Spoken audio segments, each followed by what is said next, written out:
So YCP X-MLA మన ప్రసన్న కుమార్ రెడ్డి భూత పురాణంతో రెచ్చిపోయినట్టు తెలుస్తుంది మేడం. అంటే ఏమంటారు, అంటే కొవ్వూరు ఎమ్మెల్యే పై అయితే ఆయన కొన్ని భూత పురాణాలు మాట్లాడినట్టు తెలుస్తుంది. ఏ విధంగా చూడొచ్చు అంటారు దీని గురించి? ఆ ఒక్కటే అండి. ఎప్పుడూ కూడా మనం చూస్తూనే ఉన్నాం. వైసీపీ వాళ్ళు మహిళలకి ఎప్పుడూ కూడా విలువిచ్చిన వాళ్ళు కాదు. ఒక ఎమ్మెల్యే స్థానంలో ఉండి, ఒక సాటి మహిళతో కూడా మాట్లాడిచ్చారు. ఒక టైంలో రోజా గారు, అనిత గారిని ఉమ్, కూడా మాట్లాడారు. ఉమ్, ఉమ్, ఆ! అంటే ఆ టైం 14 మేబీ అనుకుంటా. 14 ఆర్ 15 ఆ టైంలో. ఆ ఉమ్, టైంలో అనిత గారిని గూడా అసెంబ్లీలో ఆవిడ పర్సనల్ లైఫ్ లాగి మాట్లాడారు. అందరిని చాలా హ్యూమిలియేట్ చేస్తా చాలా ఎక్కువ మాట్లాడారు. ఆ లేడీస్‌తోను మాట్లాడిస్తారు. వాళ్ళు మాట్లాడతారు. దాన్ని మాట్లాడటంలో అనేది ట్రోల్ చేయటం అనేది ఇంకా నెక్స్ట్ లెవెల్‌లో చేస్తారు మహిళల్ని ట్రోల్ చేయటం అనేది. ఎందుకంటే మనం ఆ, చూసాం గతంలో. సరే ఆ, ఈ రోజున అధికారం కోల్పోయిన తర్వాత కూడా వీళ్ళు చేస్తున్నారు అనంటే వీళ్ళకి ఎలా ఉంది చూడండి. తప్పులు చేయడం అనేది సర్వసాధారణం. మేము అవును, తప్పులు అవును, చేస్తాం. మేము అలాగే ఉంటాం. మీరు మమ్మల్ని ఏమి చేయలేరు. ఉమ్, అన్నది ఉమ్, ధికారణంగా ఉంది గానీ, ఈ రోజున అది ప్రజల్లో ఆ ఉక్రోషం అనేది వచ్చిన రోజున, ఆ ప్రజలు అది చూస్తున్న రోజున వాళ్ళు రేపొద్దున ఓట్ బ్యాంక్ ఓట్ కోసం ప్రజల్లోకి ఎళ్ళగలుగుతారా? ఉమ్, సో, ఉమ్, అప్పుడు అందరూ మహిళలు గుర్తించరా? సో, ఉమ్, ఏ రోజు కూడా వైసీపీ అధికారంలో ఉన్నప్పుడు గుర్తించట్లేదు మహిళల్ని. అదే ఉమ్, అధికారం కోల్పోయిన తర్వాత కూడా మహిళలతో బిహేవింగ్ ఉమ్, అలాగే ఉంటుంది. ఉమ్, ఇప్పుడు ఉమ్. ఆవిడని అలా మాట్లాడటం అనేది ప్రసన్న కుమార్ రెడ్డి గారు చాలా తప్పు. అవును, అవును. అండ్ అలా ఇంకొకటి, మాట్లాడకూడదు. ఏదన్నా ఉంటే నిజంగానే పొలిటికల్ గా ఏదైనా ఏదైనా విభేదాలు ఉంటే తేల్చుకోవాలి, పార్టీలో క్లియర్ చేసుకోవాలి. అలాంటిది ఒక లేడీని పట్టుకొని, అది కూడా ఎంపీ వైఫ్ అయినా అండ్ కొవ్వూరు ఎమ్మెల్యే గారిని పట్టుకొని ఇలాంటి మాట్లాడడం ఎంతవరకు కరెక్ట్? అండ్ దీనికి సంబంధించి యాక్చువల్ గా అంతకుముందు కూడా మనం చూసుకుంటే ఏపీలోని అమరావతి మహిళల గురించి చాలా తప్పుగా మాట్లాడారు. అంటే అది దేవతల రాజధాని కాదు, అది వేశ్యల రాజధాని అంటూ కూడా అంతకుముందు చెప్పారు మేడం. ఏంటి అసలు లేడీస్ కి సంబంధించి, అంటే ఒక పార్టీని అడ్డం పెట్టుకొని, ఒక మహిళని అడ్డం పెట్టుకొని పార్టీని విమర్శించడం లేకపోతే ప్రాంతాన్ని విమర్శించడము ఎంతవరకు కరెక్ట్ అంటారు నార్మల్ గా? ఇప్పుడు ఎట్లా ఉందంటే అండి, పార్టీలని పెట్టుకొని అడ్డం పెట్టుకునేదనేది వాళ్ళకవసరం లేదు. సో, ఆ ఉమ్, బ్యాచ్ అంతా దండిపాలెం బ్యాచ్ అని ఏదైనా అంటారు చూడండి. అలాంటి బ్యాచే అది. ఉమ్, ఖచ్చితంగా వాళ్ళు మాట్లాడేది మహిళలని ఏ రకంగా అంటే కించపరిస్తే వాళ్ళ ఇంట్లో నుంచి బయట రారు. ఇప్పుడు ఆవిడని మాట్లాడటం కూడా అదే. ఇప్పుడు అవును, ఆవిడ అవును, గెలిసారని ఒక అక్కసు. ఆవిడ ఉమ్, గెలిసారు అనేది ఒక అక్కసు. దాన్ని బట్టి చూస్తే ఆవిడని మళ్ళా తగ్గించి మాట్లాడితే ఆవిడేమైనా ఫ్రస్ట్రేట్ అయ్యి ఇంట్లోనే ఉండిపోతారేమో, మళ్ళా బయట రారేమో, అప్పుడు పర్సనల్ అటాక్ చేయటము, ఇవన్నీ చేయటం చూస్తుంటే ఖచ్చితంగా మనకదే అనిపిస్తుంది గదా! సో, అవును, మహిళని నువ్వు గెలవలేక మాట్లాడలేని ఈ టైం వచ్చినప్పుడు ఏం చేస్తాడు? పర్సనల్‌కెళ్ళిపోతాడు. పర్సనల్‌కెళ్ళావంటేనే నువ్వు ఫెయిల్యూర్ అన్నట్టే అక్కడ. అవును, నువ్వు అవును, రాజకీయ పరంగా ఎదుర్కో. సో, ఉమ్, ఆ పర్సనల్స్ అనేది ప్రజలకి తిండి పెట్టదు కదా! ఎవరి పర్సనల్ వాళ్ళకి ప్రజలకి తిండి పెట్టదు. అవును, అవును, ప్రజలకేంటి ఉమ్, ఆవిడ పని చేయట్లేదా? ఆవిడ ఇంకొకటి ఏమైనా అక్కడేమైనా స్కాములు చేశారా? ఆవిడ ఉమ్, చెప్పిన హామీలు ఏమైనా నెరవేర్చాలా? దాని మీద మాట్లాడు చూడు. అవును, అవును, హుందాగా ఉమ్, ఉంటదేమో. కానీ అది అవును, కాదు కదా నీకు కావాల్సింది. ఒక మహిళ అనే విషయానికొస్తే పర్సనల్‌గా ఏదో ఒకటి మాట్లాడి అటాక్ చేసి మాట్లాడితే సో, మహిళలు పడాలి. మేము వైసీపీ వాళ్ళం. మేము మాట్లాడతాం. మీరు పడాలి. ఉమ్, ఉమ్, ఆ రకంగా ఉన్నారు. అంతేగాని వాళ్ళకి కొంచెం గూడా అంటే మహిళల్ని ఎలాగో సొంత తల్లి జగన్‌మోహన్ రెడ్డి గారిని మనం చూసాం. తల్లి, అవును, చెల్లి వాళ్ళ పరిస్థితులేంటి? వాళ్ళ అవును, చెల్లెళ్ళ పరిస్థితి ఏంటి? అవును, వాళ్ళకి ఇంకా వేరే ఎవరిని మహిళలుగా గుర్తించకపోవటం, అపోజిషన్ లీడర్‌ల వైఫుల్ని కానివ్వండి, ఉమ్, ఎమ్మెల్యే అందరిని వాళ్ళు మాట్లాడిన వాళ్ళే గదా! అమరావతి మహిళలే కావచ్చు, ఆ చుట్టుపక్కల వాళ్ళందరిని ఇప్పటి వరకు గూడా వేశ్యలోని మాట్లాడారు కదా! ఆ మాటని తప్పు అనేది ఆ పేపర్ కూడా ఇంతవరకు ఖండించకపోవటం, అది ఇంతవరకు చాలా బాధాకరమైన విషయం. ఉమ్. ఇంకొకటి, జర్నలిస్ట్ అంటే అయ్యుండి కృష్ణంరాజు గారు అండ్ కొమ్మినేని శ్రీనివాస్ గారు ఇలాంటి వ్యాఖ్యలు చేశారు. సో అంటే జర్నలిస్ట్ అంటే ఒక మీడియాకి సంబంధించి ఏదైనా ప్రాబ్లమ్స్ ఉంటే ఆ ప్రజలకు తెలియజేయాలి. అలాంటిది జర్నలిస్టులే ఇలాంటివి మాటలు మాట్లాడడం అండ్ వాళ్ళ యూట్యూబ్స్ లో కూడా ఇలాంటి, వాళ్ళ ఛానల్స్ లో కూడా ఇట్లాంటివి అప్లోడ్ చేయడము ఎంతవరకు కరెక్ట్ అంటారు? ఏ విధంగా చూడొచ్చు అంటారు మేడం? ఇప్పుడు సాక్షి ఛానల్ ఉండేదే ఎందుకు? ఆళ్ళ ఛానల్ ఉండేది ఓన్లీ వాళ్ళ గురించి ప్రమోట్ చేసుకోవటం. సో, ప్రజలకి నిజాలు తెలియాల్సిన అవసరం లేదు. వీళ్ళు చేసే ప్రజలు ఇంటారేమో అని వీళ్ళ భ్రమ.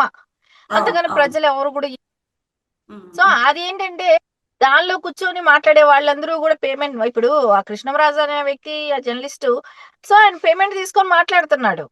ఆయన ఒకరోజు వస్తే ఆయన పేమెంట్ ఇప్పుడు అన్నాడుగా ఒకప్పుడు అమరావతి రైతులని ఏదైతే అన్నాడో ఆయన ఆ పని చేస్తున్నాడు.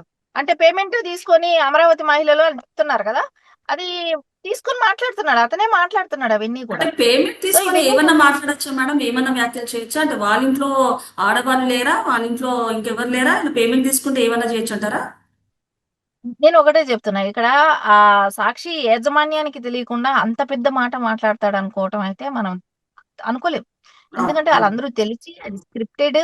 సో, వాళ్ళందరికీ తెలిసే మాట్లాడాడతను. సో, హ్మ్. మామూలుగా అయితే అది అంత పెద్ద ఇష్యూ మాట్లాడుతున్నాడు అని అన్నప్పుడు ఆన్ స్క్రీన్ టక్కన వచ్చిన మాట అయితే కూడా కాదది. హ్మ్. సో, ప్రీ ప్లాన్డ్‌గా ముందే నువ్విది మాట్లాడు, నేనిది మాట్లాడతాను. అని వాళ్ళు డిస్కషన్ ముందే పెట్టుకొని వాళ్ళకొచ్చిన ముందే సబ్జెక్ట్ ఏదైతే వచ్చిందో ఆ సబ్జెక్ట్‌లో ఇది కూడా ఇంక్లూడ్ చేసి ఇలా మాట్లాడాలి అనేది ముందే స్క్రిప్టెడ్ ఇవన్నీ. ఆ ఓకే. స్క్రిప్టెడ్‌ని వాళ్ళు ఖచ్చితంగా ఫాలో అవుతున్నారు. సో, హ్మ్. దీని మూలాన చూస్తే ఎట్లా అనిపిస్తుంది ప్రజలకి క్లియర్ కట్‌గా ఇప్పుడు సొంత మీడియా ఏదైతే సాక్షి ఛానెల్‌లో వచ్చిందో, ఆ అవును. ఛానెల్‌లో జరిగే ప్రతి ఇష్యూ కూడా దానికి భారతిరెడ్డి గారున్నారు సీఈఓగా. అవును. ఆవిడకి తెలియకనే జరుగుతదా? ఆవిడ యాజమాన్యంలో ఆవిడ దానికి బాధ్యత వహిస్తున్నారు కదా! సో, ఆవిడకి వాళ్ళ సొంత ఛానెల్ కదా! అలాంటప్పుడు ఆవిడకి తెలియకుండా జరుగుతుందా? తెలిసే జరుగుతుంది కదా! సో, ఒక అవును. మహిళగా సాటి ఇంతమంది మహిళలను మాట్లాడినప్పుడు జస్ట్ ఖండించటంలో తప్పేముంది? ఇప్పుడు వాళ్ళ నిజంగా తప్పు జరుగుంటే అదే జరుగుండేది. కానీ ఇది వాంటెడ్‌లీ మాట్లాడారు కాబట్టే అలాంటివి జరగలేదు. అవును. అలాంటివెక్కడా కూడా వాళ్ళు బహిర్గతంగా వచ్చి ఆయన మాట్లాడింది తప్పనో, హ్మ్. అట్లాంటివేమీ చెప్పలేదు. ఇంకా వాళ్ళని మేము బాగా వాళ్ళని తొందరగా తీసుకొచ్చాం బయట. హ్మ్. మేము వాళ్ళని కాపాడుకున్నాం. మేము వాళ్ళని హ్మ్. సేవ్ చేసుకున్నాం అని మాట్లాడుతున్నారు. ఇంతమంది ఇన్ని కోట్లలో ఇంతమంది మహిళలను జస్ట్ హ్మ్. ఇప్పుడు అమరావతి అన్నారు. తర్వాత హ్మ్. అమరావతి సరౌండింగ్స్ అన్నారు. ఆ అమరావతి హ్మ్. సరౌండింగ్స్ అంటే కృష్ణా జిల్లా, గుంటూరు జిల్లా, ఉమ్మడి జిల్లాలు హ్మ్. కలిసొస్తాయి. అంతే కదా! సరౌండింగ్స్ అంటే అప్పటికి ఇంతమంది 2 జిల్లాలు ఇప్పుడు 2 జిల్లాలు ఉమ్మడి జిల్లాలు మాట్లాడినట్టు లెక్క. దాని హ్మ్. తర్వాత నెక్స్ట్ ఏమంటారు ఏపీ ప్రజలందరూ అంటారు. నెక్స్ట్ అవును. ఇంకో టైమ్‌లో. అవును. ఆ! అవును. నెక్స్ట్ ఇంకో టైమ్‌లో ఖచ్చితంగా ఏపీ ప్రజలని గూడా అంటారు. సో, అలాంటప్పుడు ఇంకొకటి అందరూ మీకు మహిళల్ని గుర్తుందో లేదో, ఎవరైతే మహిళలు మల్లెపూలు పెట్టుకుంటారో వాళ్ళు బజారు మహిళలతో సమానం అంటూ కూడా అంతకుముందు ఒక క్రిస్టియన్‌కి సంబంధించి ఒక ఫాదరో ఎవరో చెప్పడం జరిగింది. అంటే మనం మల్లెపూలని యాక్చువల్‌గా లక్ష్మితో మనము ఇచ్చేస్తాము.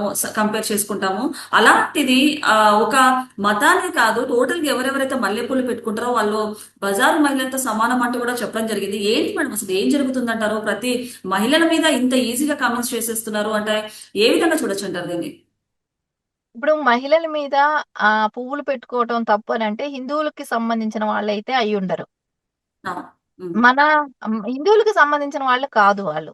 సో, హ్మ్. హ్మ్. మహిళలనేది ఈ పుణ్యస్త్రీ అన్నప్పుడు ఖచ్చితంగా గాజులు, బొట్టు, పువ్వులు అనేది ఖచ్చితంగా ప్రతి మహిళ ఇదివరకు రోజుల్లో పెట్టుకోవాల్సింది. అవును. అవును. ఖచ్చితంగా ఉండేది. అది ఆచారం. పువ్వులు పెట్టుకోవడం అనేది రోజు దినచర్య ఒక ఆచారం మహిళ అవును. అనేప్పుడు. అవును. కానీ అలాంటి రోజులు పోయాయంటే ఇలాంటి దుర్మార్గుల మూలానే. అవును. అవును. ఇలాంటి దుర్మార్గుల మూలానే అలాంటివి ఇప్పుడు మల్లెపూలు పువ్వులు పెట్టుకొని బయటొస్తే ఏం మాట్లాడతారు? ఇట్లాంటి ఎదవలుంటారు. ఏమైనా హ్మ్. మాట్లాడతారనే భయంతో మహిళలు పూలు పెట్టుకోవటం మానేశారు. కానీ ఈ రోజుటికి కూడా ఆ ట్రెడిషన్ ఖచ్చితంగా తమిళనాడులో పాటిస్తూనే ఉంటారు.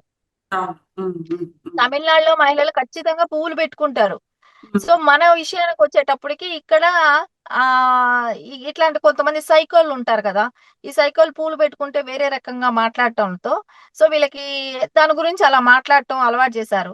కానీ ఎప్పుడూ కూడా పుణ్యస్త్రీ పువ్వులు పెట్టుకోవాలి అనేది ఒక ఆచారం హిందువుల్లో ఉంది. సో, హ్మ్. దాన్ని కూడా తప్పు మాట్లాడుతున్నారు. మన ఆచారాల్ని మనల్ని పాటించనివ్వకుండా మాటలతో హింస పెట్టి, మన హ్మ్. హిందువుల మహిళల్ని భయపెట్టి సో, హ్మ్. వాళ్ళు హ్మ్. సక్సెస్ అవుతున్నారా అని అనిపిస్తుంది ఇప్పుడు ఇట్లాంటివన్నీ చూస్తుంటే. అవును. అంటే అన్ ఆహ్, అది తప్పును గూడా ఖండించలేని జగన్మోహన్ రెడ్డి గారే అప్పుడు సీఎంగా ఉన్నారు. ఆయన అవును. మాట్లాడినారు. వాళ్ళ టైంలోనే ఇట్లాంటివి మాట్లాడారు. సో, హ్మ్. అంటే ఏం లేదు మహిళలని ఏ రకంగా అయినా కించపరచొచ్చు. మతం పరంగాన గావచ్చు, పార్టీల పరంగా కావచ్చు, ఏ రకంగా అయినా కించపరచొచ్చు అనే ఒక గైడ్‌లైన్స్ ఏదైనా ఉందేమో వైసీపీ పార్టీకి. సో, హ్మ్. దాన్ని బట్టే ఇప్పుడు ఈ రోజున ప్రసన్న కుమార్ రెడ్డి గారు మాట్లాడిన మాటలే తీసుకోవచ్చు. గతంలో మనం చూస్తే అమరావతి మహిళల మీద జరిగిన అక్రమాలే కావచ్చు, వాళ్ళని ఏ అవును. రకంగా హింసించారనేదే కావచ్చు, సో సొంత హ్మ్. కుటుంబ సభ్యుల మీద జరిగేటివే కావచ్చు, హ్మ్. అపోజిషన్ మహిళల మీద జరిగిన అక్రమాలే కావచ్చు, వాళ్ళని కూడా ఏ రకంగా ఇచ్చేశారు అని ఇప్పుడు బోనమ్మ గారే కావచ్చు. ఉమ్, అనిత గారిని కావచ్చు, బ్రహ్మిణి గారిని కావచ్చు, ఇలా ప్రతి వాళ్ళని కూడా ఆ మాటలతో మాట్లాడటం, మళ్ళీ టీడీపీలో ఉన్న మహిళలందరినీ కూడా మాట్లాడటం కానివ్వండి, ఆఖరికి ఇప్పుడు ఉమ్, జిల్లాల వ్యాప్తంగా మాట్లాడుతున్నారు. ఇంకొద్ది రోజులు అది కూడా దగ్గరలోనే చేసేస్తారు జగన్మోహన్ రెడ్డి గారు. ఆశ్చర్యపోవాల్సిన మళ్ళా ఏపీలో ఉన్న మహిళలందరూ కూడా అట్లాగేనని చెప్పి కూడా మాట్లాడతారు. అప్పుడు కూడా ఏమో ఆశ్చర్యపోవాల్సిన మళ్ళీ అది కామన్ గా వాళ్ళ నోట్లో వచ్చే మాటలు అలా ఉంటాయని ఉమ్, ఆల్రెడీ ప్రజలు కూడా ఫిక్స్ అయిపోయారు. ఎందుకంటే అవును. ఇప్పుడు ఎవరో ఏదో మాట్లాడాడని బాధపడతా కూర్చునే రోజులు కాదివి. అవును. సో, వాళ్ళకున్న అవేర్‌నెస్ వాళ్ళకుంటది. ఇలాంటి ఆళ్ళకి ఎలా బుద్ధి చెప్పాలనేది ప్రజలకు కూడా తెలుసు. అంటే మేడం ఒక మహిళగా ఉంటూ అంటే రోజా గారు కూడా ఈ వైసీపీ నేత రోజా గారు కూడా పిఎస్ఆర్ ఆంజనేయులు కేసులో ముంబై నటి జత్వాని కేసులో కూడా పిఎస్ఆర్ ఆంజనేయులు గారిని అక్రమంగా అరెస్ట్ చేశారంటూ కూడా ఆవిడ ఆరోపించారు. అంటే ఒక నటిగా ఉంటూ మరో నటిని ఎవరైతే ముంబై జత్వాని నటి ఉన్నారో అలా కూడా సపోర్ట్ చేయలేదు. అండ్ అలాగే ఒక మహిళగా కూడా ఆవిడ సపోర్ట్ చేయలేదు. మహిళలు కూడా ఇలాంటివి చేయడం వెనకాల అసలు రీజన్ ఏంటంటారు? ఏ విధంగా చూడొచ్చు అంటారు? మహిళలని రోజా గారు విషయానికొస్తే ఏదైనా ఆవిడని ఎవరైనా అన్నారు అనంటే ఆవిడొక్కటే మహిళ అని ఫీల్ అవుతది. ఇంకెవ్వరు మహిళలు లేరు. ఉమ్, ఆవిడొక్కటే మహిళ ఉంటది. ఇంకెవరు ఉమ్, మహిళలుగా ఆవిడ పరిగణన తీసుకోరో ఏమో గాని, ఆవిడ జత్వాని గారు ఆవిడ కూడా ఒక ఆర్టిస్టే. ఆవిడకి జరిగిన అన్యాయాన్ని ఆ పార్టీలో ఉంటూ, ఆళ్ళ పార్టీలో నాయకులు చేపిస్తుంటే ఎందుకు ఖండించలేకపోయింది? డిపార్ట్‌మెంట్ అంతా కూడా అంత పెద్ద వాళ్ళు అఫీషియల్స్‌కి ఆవిడతో ఎలా సంబంధం? ఏ రకంగా ఉమ్, ఎవరి కోసం చేశారు? ఎందుకింత పెద్ద ఒక ఎక్కడనో ఉన్న డి ఆర్టిస్ట్‌ని ఉమ్, ఉమ్, తీసుకొచ్చి, ఇన్ని రోజులు బంధించి, ఆ రకంగా ఆవిడని ఇబ్బంది పెట్టి, ఆవిడని భయపెట్టి, వాళ్ళ ఉమ్, తల్లిదండ్రులను అరెస్ట్ చేసి, ఇన్ని చేశారు గదా! సో, దాని అవును. గురించి ఏ రోజు గూడా ఖండించదు. ఏ రోజు మాట్లాడదు. సో, ఉమ్, ఏదైనా అవసరం అనుకుంటే ఆవిడ ఏదైనా మాట్లాడతది. అంటే ఆవిడ ఒక్కరికే మహిళ కింద మాట్లాడుతది. ఇంక ఎవ్వరు గూడా మహిళలు కాదు. ఆవిడని అంటేనే ఆవిడకి ఏడుపొస్తది. ఆవిడేదో సింపతి కోసం పక్క రాష్ట్రంలోకెళ్ళిపోయి, మిగతా ఆర్టిస్ట్‌లని గూడా తీసుకొచ్చి, సపోర్టింగ్ కోసం మాట్లాడించుకోవటం, ఇవన్నీ గూడా చూసాం గతంలో. సో, అలాంటి ఆవిడ మళ్ళా ఇలాంటి వాటి ఆవిడ దగ్గర నుంచి నీతి వాక్యాలొస్తాయని మనం ఎలా అనుకుంటాం? ఎలా ఉమ్, అనుకోవాలి జెప్పండి? ఎప్పుడూ గూడా రావు. సో, ఉమ్, అది ఆవిడకి ఏంటంటే ఆవిడకో పబ్లిసిటీ పిచ్చి. నేనిలా అవును. మాట్లాడితే నన్ను గురించి ఇది జేస్తారు. ఈ ఉమ్, శ్యామల వీళ్ళందరూ కూడా పబ్లిసిటీ పిచ్చితో నోటికొచ్చినట్టు మాట్లాడటం తప్ప, ఈళ్ళకి జనరల్‌గా అయితే సినిమాలో పబ్లిసిటీ ఎట్లా ఉంటదో నీకన్నా నేను బెటర్‌గా యాక్ట్ చేస్తాను. నీకన్నా ఇక్కడ ఇదే ఉంటాను అన్నట్టు ఉంటది గదా! సేమ్ పొలిటికల్‌లో కూడా వాళ్ళు అలాగే పోటీ పడుతున్నారు. ఇక్కడ శ్యామల ఉమ్, గాని, రోజా గాని. సో, ఉమ్, ఇప్పుడు గూడా ఉమ్. మాటలు అలాంటి మాటలే వస్తున్నాయి గదా! వాళ్ళ దగ్గర నుంచి. అవును. అయితే మేడం ఇప్పుడు ఫైనల్ గా చూసుకుంటే ఇవాళ చూసుకుంటే ప్రసన్న కుమార్ రెడ్డి గారు కానివ్వండి, లేకపోతే అంతకుముందు చూసుకుంటే జర్నలిస్ట్ కృష్ణంరాజు గారు, లేకపోతే వేరే వాళ్ళు ఇలాంటి వాళ్ళు అందరూ మహిళల మీద వ్యాఖ్యలు చేస్తున్నారు. రేపు ఇలాంటిది రిపీట్ అవ్వకుండా మహిళల గురించి కట్టుదిట్టం చేయడానికి ఎలాంటి చర్యలు, ఎలాంటి యాక్షన్ తీసుకోవాలంటారు? ఇది ఎప్పుడూ గూడా ఇలాంటి వాటిల్లో ప్రజలు మహిళలు ఎవరికైనా మహిళలకి ఏ తప్పు జరిగినా బాధ్యత ప్రతి ఒక్కళ్ళు కూడా తీసుకోవాల్సిన టైం వస్తుంది. ఉమ్, ఎందుకంటే ఇప్పుడు కక్షపూరిత రాజకీయాలు చేయాలనుకుంటే రోజా అసలు ఉండేది కాదు. ఆవిడ మాట్లాడే మాటలకి, ఆవిడ చేసేదానికి. కానీ ఎక్కడ ఉమ్, గూడా ఇక్కడ కక్షపూరిత రాజకీయాలు ఒకటి చేయకపోగా, ఇంకోటి ఉమ్, మహిళలకు కూడా ఇచ్చే గౌరవం కూటమి ప్రభుత్వం ఎప్పుడూ ఇస్తది. ఉమ్, సో, ఉమ్, వాళ్ళలో ఎప్పుడు గూడా ఒకళ్ళకి కూటమి ప్రభుత్వంలో అన్యాయం అయితే మహిళలకి జరగదు. ఎప్పుడు ప్రభుత్వం కూడా సపోర్టింగ్ గానే ఉంటది. సో, అదీ కాకుండా ప్రజల్లో కూడా మహిళల్ని అనేటప్పటికి వీళ్ళు ఎందుకంటే మహిళల్ని తక్కువగా మాట్లాడతారు అని అనుకుంటే, వాళ్ళని పర్సనల్ అటాక్ చేస్తే వాళ్ళు రారు కదా! అనే ఒక ఆలోచనలో కూడా మాట్లాడుతుంటారు. అంటే ఒక ఆయుధంలాగా తీసుకొని ఇప్పుడు చూడండి మనం ప్రసన్న కుమార్ రెడ్డి గారిని కానివ్వండి, ప్రశాంత్ రెడ్డి గారిది ఈ ఇష్యూ తీస్తే, సో వాళ్ళ ఆలోచన విధానం ఎలా ఉండింది? సో వాళ్ళు ఉమ్, ఎక్కువ దూరం వెళ్ళిపోయారు మాటల్లో గానివ్వండి, అవన్నీ గానివ్వండి. సో ఆయన కంట్రోల్ చేసుకొని ఉండాల్సింది. ఆయన అలా మాట్లాడకూడదు. మహిళల్ని మాట్లాడమనే ఒక పశ్చాత్తాపం కూడా ఆయనలో లేదు. అవును. ఆయన ఎక్కడ అవును. కూడా ఫీల్ అవ్వట్లే. సో, అవును. ఇలాంటివి జరగకుండా ఉండాలంటే కొంచెం అదుపులో ఉండాలి. మహిళల్ని మాట్లాడితే ఉమ్, ఎవరైనా కూడా అది ఏ పార్టీ అని వద్దులేండి. పార్టీలకు అతీతంగా కూడా మహిళల్ని గానివ్వండి మాట్లాడితే ఉమ్, ఇప్పుడు అట్లంటే మహిళలు ఒకళ్ళే మహిళలని నేను అనట్లేదు. జెంట్స్‌నైనా కూడా సరే ఎవరినైనా సరే అసభ్యకరంగా మాటలు, రాజకీయానికి ఉపయోగపడని మాటలు, ప్రజలకు ఉపయోగం లేని మాటలు అలాంటి ఉమ్, మాటలు ఎవరు మాట్లాడినా కూడా తప్పే. సో, ఉమ్, ఏ ఉమ్. పార్టీ అయినా గూడా. నేను ఏమన్నానంటే మొత్తానికి గూడా అది ఆ సంస్కృతి స్టార్ట్ చేసేసింది జగన్మోహన్ రెడ్డి గారు. అవును. సో, అవును. దాన్ని అది ఉమ్. తారా స్థాయికి తీసుకెళ్ళిపోయారు. దాన్ని తగ్గిస్తా వస్తున్నారు ఇప్పుడు చంద్రబాబు నాయుడు గారు, కూటమి ప్రభుత్వం అంతా కలిపి. సో, ఉమ్. ఖచ్చితంగా అవన్నీ కూడా కంట్రోల్ అవుతాయనే అనుకుంటున్నానండి. Okay madam, thank you so much. నమస్తే. నమస్తే.